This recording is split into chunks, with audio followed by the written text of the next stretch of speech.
안녕하세요. 12월 11일 팟캐스트로 듣는 핵과 인간 방송 시작하겠습니다. 안녕하세요. 저는 평화네트워크 문채원이고요. 옆에는 정호식 대표와 함께하고 있습니다. 안녕하세요. 네, 안녕하세요. 그 짧은 시간 동안 안녕하세요를 세 번 하시네요. 너무 아주 너무 부담스러웠나요? 인사성이 바른 우리 문채원 씨였습니다. 네. 저희가 이제 지난 방송에는 미국이 제기한 우라늄 불일치 논란으로 인해서 이제 제2차 북핵 위기가 터졌었잖아요. 네, 이제 그때 시기성에 맞게 2002년 후반대에 들어선 이제 반미 노무현 대통령 시대에 이제 북미 관계 그리고 핵과의 관계를 한번 살펴보도록 하겠습니다. 예, 뭐 노무현 대통령이 반미다라고 얘기하는 건 그렇고 네. 아무튼 그 대선 후보 때, 뭐 예를 들면 뭐 사진 찍으러 미국에 가지 않겠다, 혹은 뭐 반미 좀 하면 어떠냐, 뭐 이런 어떤 발언들을 해서 좀 반미 혐의를 많이 받았었는데요. 우리가 뭐 자세히 다뤄보겠지만, 어떻게 보면 그 이후로는 굉장히 좀 뭐랄까요, 좀 친미적인 결과가 네. 나타났다라고 하는 것이 노무현 시대의 역설이 아닌가라는 생각이 들어요. 어, 그래도 이제 대선 후보자 당시에는 뭔가 반미적인 그러니까 이미지였잖아요. 근데 2002년 대선 나흘 뒤에 이제 도널드 럼스펠드 국방장관이 편지를 이제 강요들한테 몇몇 이제 친한 강요들한테 보낸 게 좀 주목할 만하다는 생각이 드는데 편지 내용에 따르면 한국의 새로운 대통령 당선자는 한미 관계를 재조정하길 원한다고 밝혔습니다. 우리는 이걸 거부하기보다는 좋은 생각으로 받아들여야 합니다. 만약 우리가 재조정을 요구했다면 한반도를 위태롭게 한다는 비난을 받았겠지요. 그런데 한국 대통령 당선자가 재조정을 제안했습니다. 나는 이걸 기회로 여깁니다. 그러니까 언뜻 보면은 좀 이해하기 힘든 대목이었죠. 네, 노무현 대통령은 그 대선 후보 때부터 그 대등한 한미 관계, 그리고 자주국방, 뭐 또 이제 방금 전에 말씀드린 것처럼 좀 반미성 발언을 많이 했단 말이죠.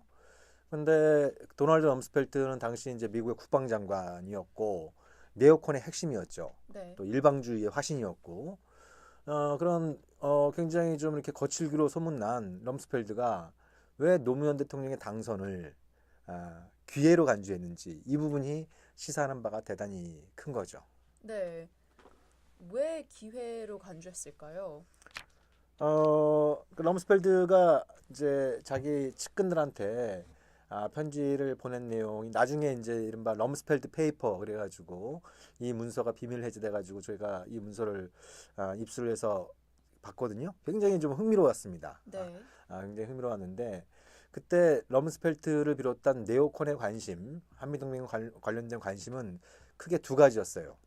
하나는 한국의 부담을 좀 늘려야 된다. 네. 예, 그것이 이제 방위비 분담금부터 시작해서 한국의 국방비를 늘려서 이제 한미 연합 방위 체제에서 한국이 하는 역할도 좀 늘려야 되고, 또 그것이 자연스럽게 또 이제 미국의 무기 수출 증대로 이어지지 않겠어요? 네. 첫 번째 중요한 거는 한국의 부담을 늘려야 된다는 거였고, 두 번째는 주한미군의 작전 범위를 한반도에 국한시킬 것이 아니라 지역, 이것은 주로 이제 동북아 지역을 의미하는 것이죠. 동북아 지역으로 확대할 필요가 있다. 네. 이런 생각을 그 전부터 좀 갖고 있었어요. 근데 때마침 노무현 대통령이 대등한 한미 관계, 한미 동맹의 재조정을 강조를 하면서 자주국방을 추구하고, 그런 어떤 부분들, 그러니까 자주국방은 이제 한국 방어에 있어서 한국군이 보다 주도적인 역할을 하겠다는 거잖아요. 네. 예, 그것을 갖다 럼스펠트는 기회로 포착을 했던 것이죠. 그러면은 노무현 대통령이 생각한 대등한 이제 국방과 그거를 또 생각하는 럼스펠트 장관의 생각이 달랐던 거네요. 뭔가 입장은 같아 보이는데 뒤에 이제 생각하는 방식이 달랐던 건가요? 한국군이 좀 더 역할을 많이 해야 된다라고 하는 점은 두 사람이 일치했다라고 볼 수 있죠. 네. 그렇지만 이제 방금 전에 얘기한 것처럼 당시 그 조지 W 부시 행정부가 왜 한미동맹의 재편을 추진했느냐, 이 부분이 중요한 부분이죠. 그래서 이제 당시 미국은 중국을 전략적 경쟁자로 명명을 하면서 그 전략적 중심축을 대서양에서 아시아 태평양 지역으로 옮기겠다, 네. 이런 구상을 갖고 있었단 말이죠. 근데 이때 이제 이른바 2차 한반도 핵 위기가 터지면서 미국 쪽에서 먼저 한미동맹을 바꾸자, 이런 얘기를 하면은 미국 내부에서도 비판에 직면할 수 있어요. 그러니까 한반도의 안보 상황이 위중한데 웬 동맹 재편이냐? 네. 오히려 동맹을 강화해야 되는 거 아니냐? 뭐 이런 식의 어떤 얘기에 직면할 수 있었는데 그 얘기를 노무현 대통령이 대신 해준 셈이다라고 럼스펠트는 간주를 한 것이죠. 음, 그런데 노 대통령, 그러니까 노무현 대통령 때 이런 뭐 군사 안보 전략이 이제 가져온 오는 날의 결과가 있잖아요. 올해 또 용산 기지 이전이 완료가 됐었고, 근데 그런 부분들을 보면은 둘 뭔가 미국의 입장이 더 관철이 많이 된 듯한 느낌이 들거든요. 노무현 대통령도 원래 용산 기지를 이전하겠다는 생각은 있었지만 이제 이렇게 천천히 하자는 생각이었고 럼스펠트 장관은 이제 바로 했으면 좋겠다 약간 이런 입장이었던 것 같은데 같은 뜻을 그러니까 뭔가 목적은 같았는데 왜 뭔가 결과가 뭔가 미국의 뜻이 더 많이 관철된 것처럼 나왔는지.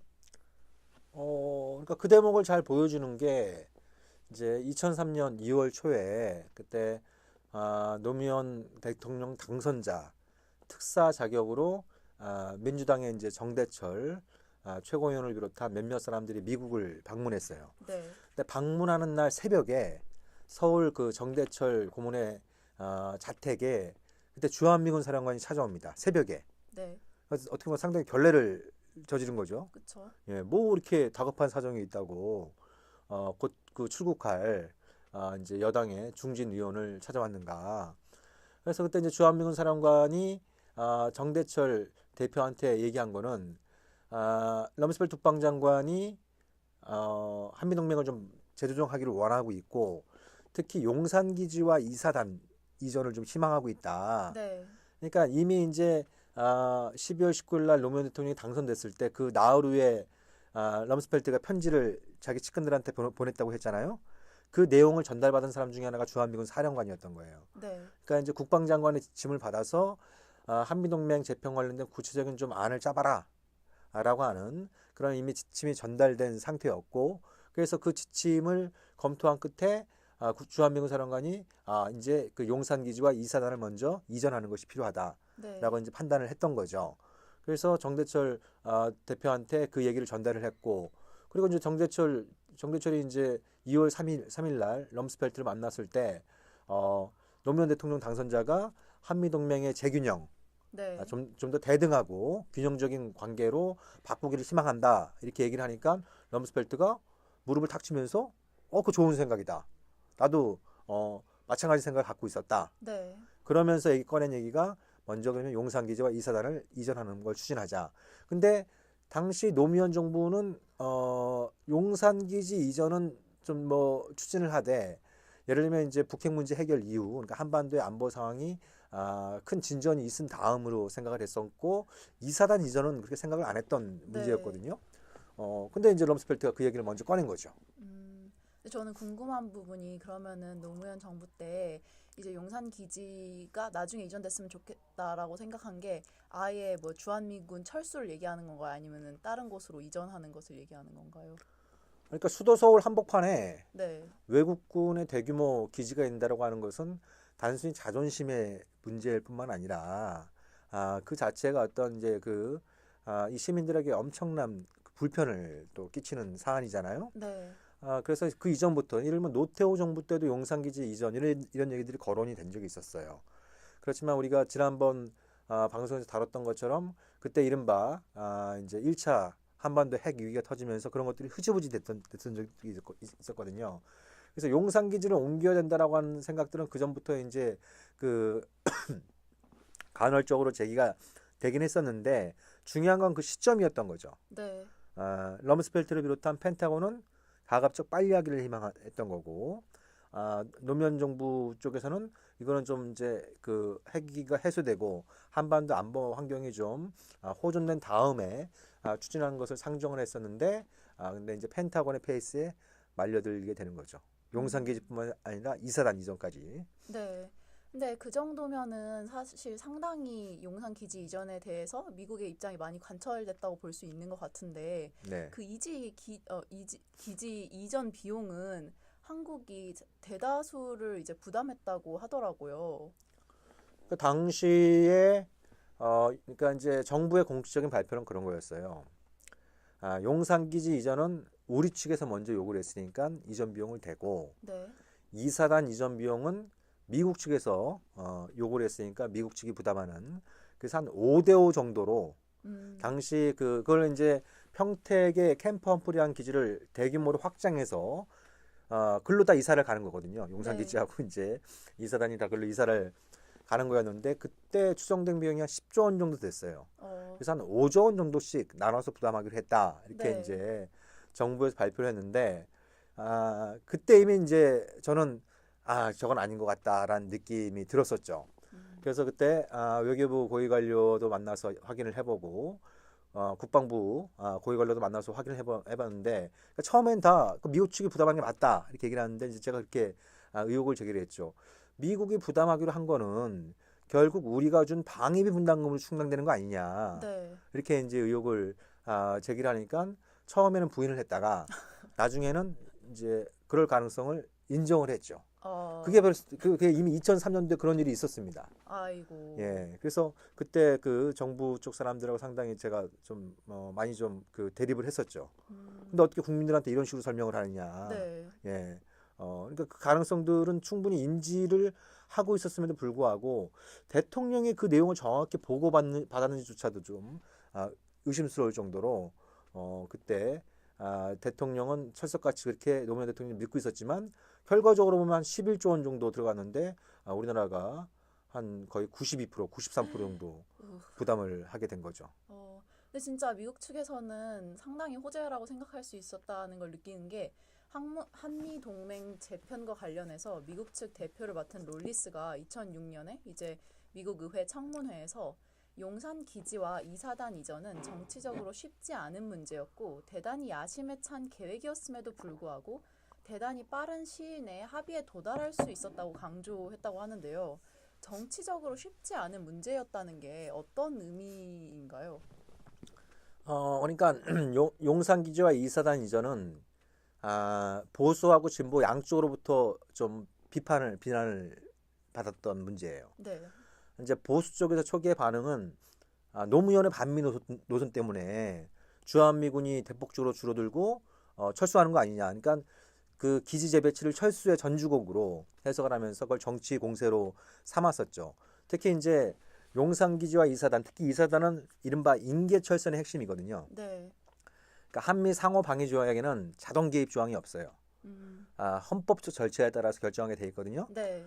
근데 예를 들면 한반도 전쟁이 터졌는데 그걸 헌법적 절차를 기다린다는 것도 이 분초를 다투는 전쟁에 있어서 이게 이해하기 힘든 일이고 그리고 미국의 헌법 절차 결과 그러니까 미 의회에서 이걸 승인을 안 해주면 네. 그러면 이게 진짜 큰일 나는 일이잖아요. 근데 이제 그거를 갖다가 만회할 수 있었던 방법이 이른바 인계철선. 그러니까 주한미군이 한강 이북에 대규모로 주둔하고 있으면 그러면 이제 전쟁이 터지면 미군도 피해를 입을 거 아니에요? 네. 그러면 자기 아들 딸들이 이렇게 죽거나 다치는데 미국 정부나 미국 의회가 개입을 안 할 수가 없을 거다. 네. 그게 이른바 인계철선론이에요. 인계철선론. 참. 트리바이어. 예. 네. 예. 그래서 그걸 갖다가 철석같이 믿고 있었는데 근데 부시 행정부는 그걸 굉장히 모욕적인 개념으로 생각한 거였죠. 네. 그럴 우리 것 애들이 같네요. 죽어야 그래서 이제 그걸 상당히 모욕적인 개념으로 생각을 했었어요. 그래서 아무튼 그 보수 쪽의 초기 반응은 이건 인계철선이 무너지는 거다. 네. 인계철선이 무너지는 건 한미동맹이 무너지는 거다. 그건 노무현 때문이다. 막 이렇게 비난을 퍼부었고 그리고 이제 저 같은 사람은 좀 반대의 시각으로 아니 미국이 바보가 아니면 네. 바보가 아니면 왜 용산기지와 이사단을 그냥 뭐 별다른 이유도 없이 평택으로 이전을 하려고 하느냐. 그거는 이제 그 주한미군이 좀 딴짓을 하려고 하는 거 아니냐. 그렇죠. 네. 네. 딴짓을 하려고 하는 거 아니냐. 근데 그거는 이제 명백히 한미 상호방위조약 위반. 특히 중국을 상대로 한 군사 작전에 주한미군이 투입된다라고 하는 건 이건 우리의 입장에서는 도저히 받아들일 수 없는 아니거든요. 네. 예? 예. 중국이 뭐 고우나 미우나 우리와 가장 가까이 옆에 붙어 있는 나라인데 미중 간의 이제 무력 충돌이 발생했는데 한국이 미국의 군사 기지를 제공한다라고 하는 건 그건 이제 한국의 국제법적으로도 중국의 적대행위를 하는 거거든요. 네. 예. 그러면 진짜 우리나라 큰일 나는 거죠. 그래서 이제 그런 문제들을 제기하면서 섣불리 그걸 해서는 안 된다. 네. 뭐 그런 어떤 이제 주장을 펼쳤었죠. 그러니까 리처드 롤리스 같은 사람은 이제 한국의 여론 이런 거를 잘 아는 사람은 그러니까 이게 정치적으로 쉬운 결정이 아닌데 노무현 대통령이 결단을 내려서 그런 어떤 초과 달성했다, 네. 목표 달성했다 이런 표현을 갖다 이제 의회에서 한 거죠.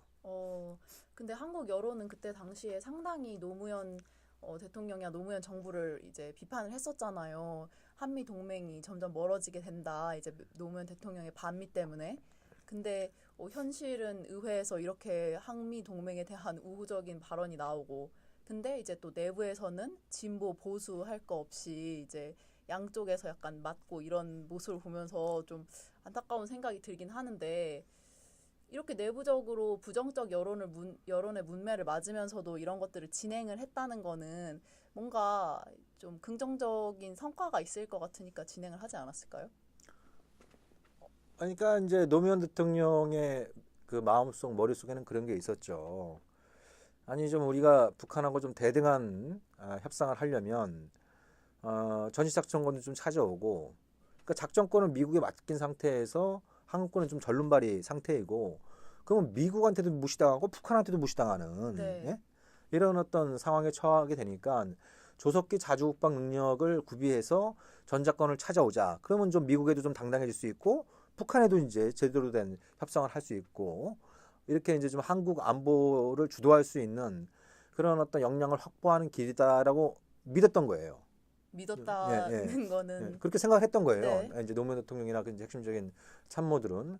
그렇지만 이제 다 때가 있는 법이라는 거죠. 네. 그러니까 방금 전에 말씀드린 것처럼 그걸 부시 행정부는 기회로 인식을 했고, 그리고 또 하나 이제 중요한 부분은 이게 이제 공교롭게도 이른바 2차 한반도 핵 위기와 조우를 하게 되잖아요. 네.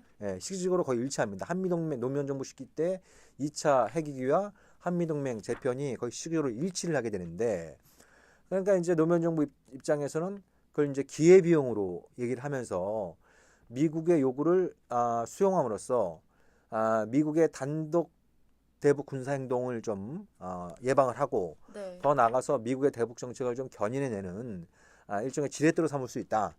거기서 들어가는 여러 가지 이제 주한미군 재배치라든지 또 이라크 파병이라든지 이런 거는 일종의 기회비용이다. 네. 이렇게 좀 생각을 했던 거예요.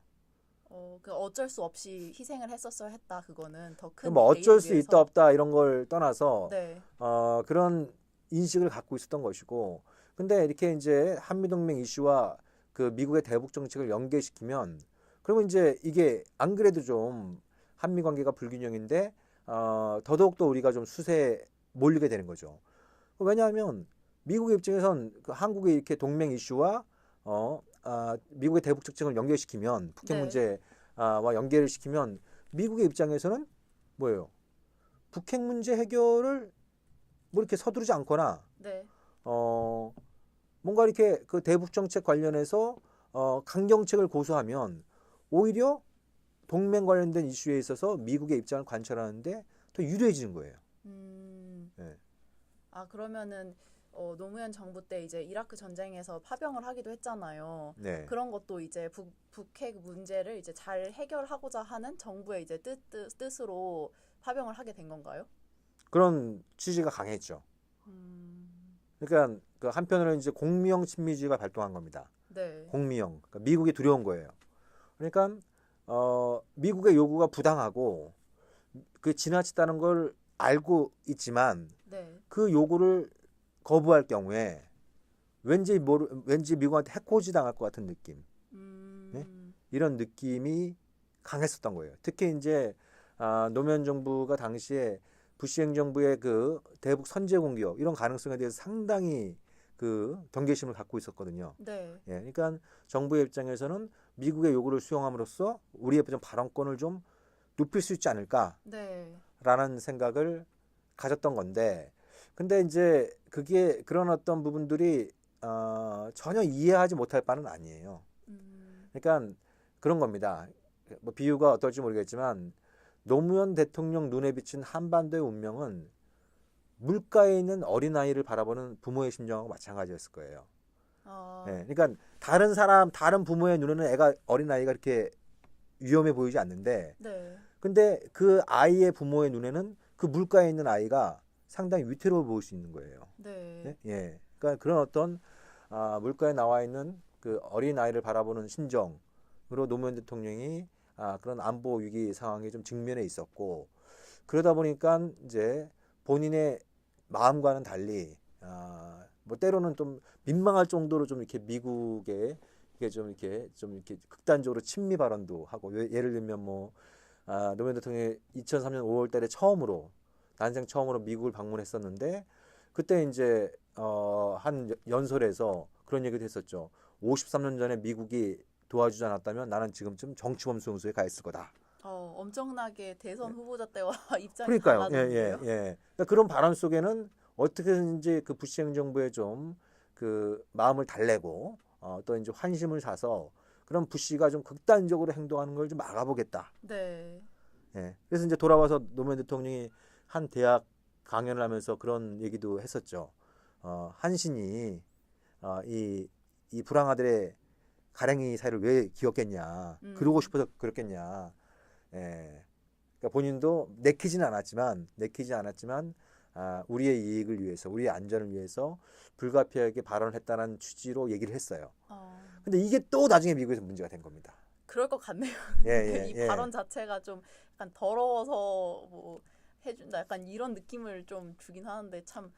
그러니까 이제 제가 개인적으로 기억나는 게 2003년 6월 달인가 그때 워싱턴에 간 적이 있었는데 그러니까 이제 막 물어보는 거예요, 저한테.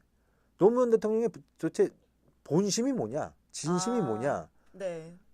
미국에 왔을 때는 뭐 미국이 53년 전에 도와주지 않았다면 본인은 정치범 소수 있다고 얘기하고 한국에 돌아가서는 뭐 한신이 불황의 가랑이를 긴 격이다라고 얘기를 하고 네. 예. 그럼 노무현 대통령의 본심이 뭐냐?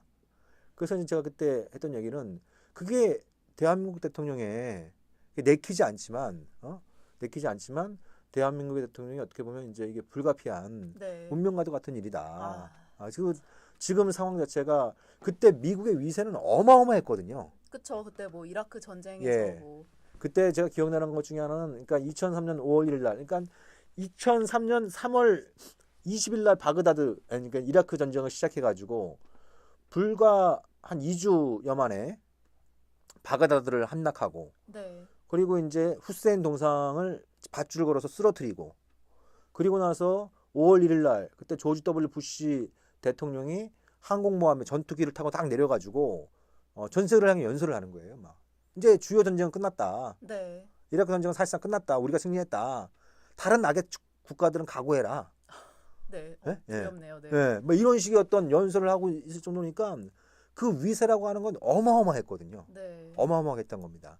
그러니까 그거를 바라보는 어떤 노무현 대통령의 심정, 뭐 이미 그 고인이 되신 지 내년이면 벌써 이제 10년 째가 되지만 그때 뭐 제가 사실 좀 그런 대통령의 언행에 대해서 많이 비판을 했었어요. 네. 근데 돌이켜 보면 제가 참 부족한 부분이 많았구나 이런 생각도 드는 부분이 한편으로는 저도 미국의 대북 공격 가능성에 대해 상당히 좀 그 공포심을 갖고 있었어요. 그래서 네. 그런 부분들에 대해서 글도 많이 쓰고 뭐 이제 발언도 많이 하고 그랬었고 그렇지만 아까도 제가 말씀드린 것처럼 대통령의 심정은 이 물가에 내놓은 어린아이를 바라보는 부모의 심정과도 같겠구나라는 걸 좀 더 나이가 든 다음에 좀 늦은 조금이나마 것 같은데요.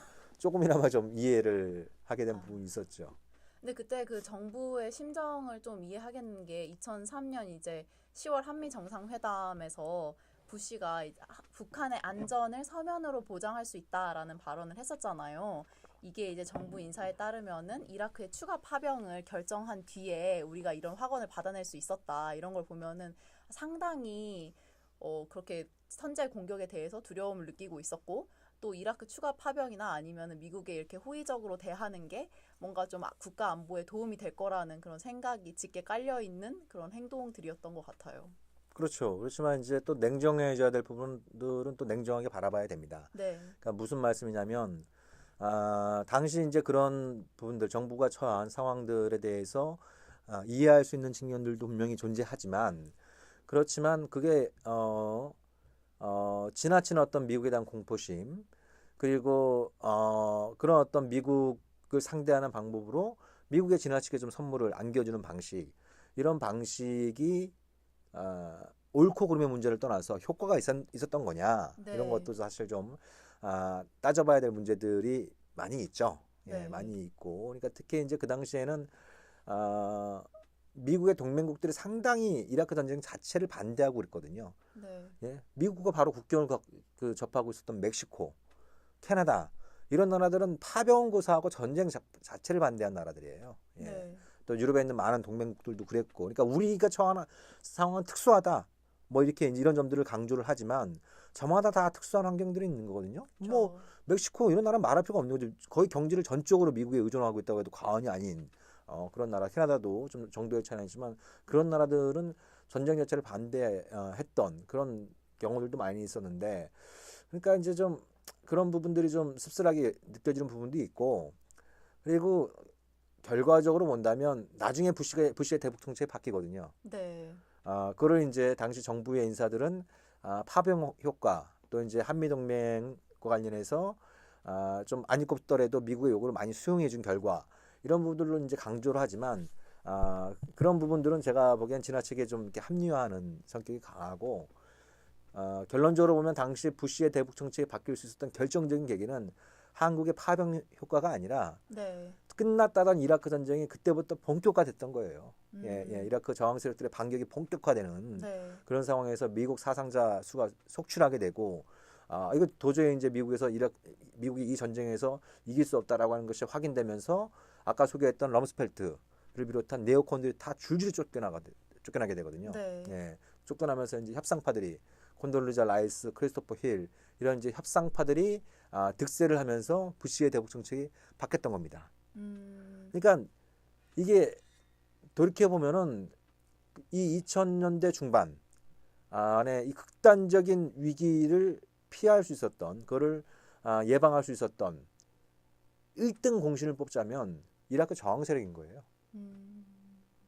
하긴 이라크 패퇴 후에는 이제 남은 나라는 북한이라고 하면서 북한에 뭐 거의 진격할 것처럼 했었는데 그 이라크에 이제 발이 묶여 있으면서 이제 대화가 이제 시작되고 많이 분위기가 바뀐 거잖아요. 네. 네, 그러면은 뭐 이야기를 더 들어보고 싶지만 시간이 거의 다 돼가지고 네, 다음 우리가 이라크 전쟁에 회차에 대해서 좀 네, 할 얘기가 많이 있는데, 근데 이게 아무튼 이게 오늘날에 시사하는 바가 또 많이 있습니다. 뭐 최근 언론 보도를 보면은 트럼프가 지금 한국의 방위 분담금을 1.5배에서 2배로 늘릴 것을 요구했다, 뭐 이런 보도도 나오고 있단 말이에요. 네, 네. 예. 그리고 이제 뭐 보이진 않더라도 이제 무기 구매 압력 이런 것들도 상당할 것으로 예상이 돼요. 그러니까 이게 공교롭게도 1차, 이른바 1차 핵 위기 때 또 동맹 관련 이슈하고 정면으로 이게 맞닥뜨리게 되고, 지금 오늘 방송에서 다뤘던 것처럼 2차 때도 네. 마찬가지고, 최근 상황도 비슷해요. 최근 음. 상황도, 그러니까 이게 그런 겁니다. 그러니까 왜 이 지금 기대했던 만큼 이 북핵 문제, 한반도 비핵화의 진전이 별로 없느냐, 이런 부분들 갖다 우리가 항상 생각할 때 그런 겁니다. 그러니까 미국의 입장에서 빨리 해결되는 게 좋은 거냐? 네.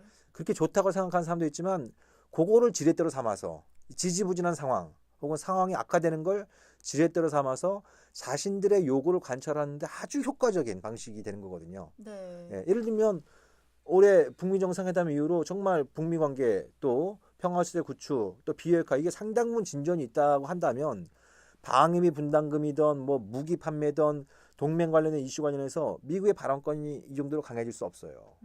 그렇잖아요. 네. 예. 그렇지만 이게 지지부진하고, 또 지금 이제 문재인 대통령을 비롯한 청와대 정부에 있는 사람들은 저러다 또 저기 트럼프의 마음이 바뀌면 어쩌나. 아, 그래가지고 또 옛날에 노무현 정부가 공미형 친미주의 했던 것처럼 약간 눈치를 보고 그런 건가요?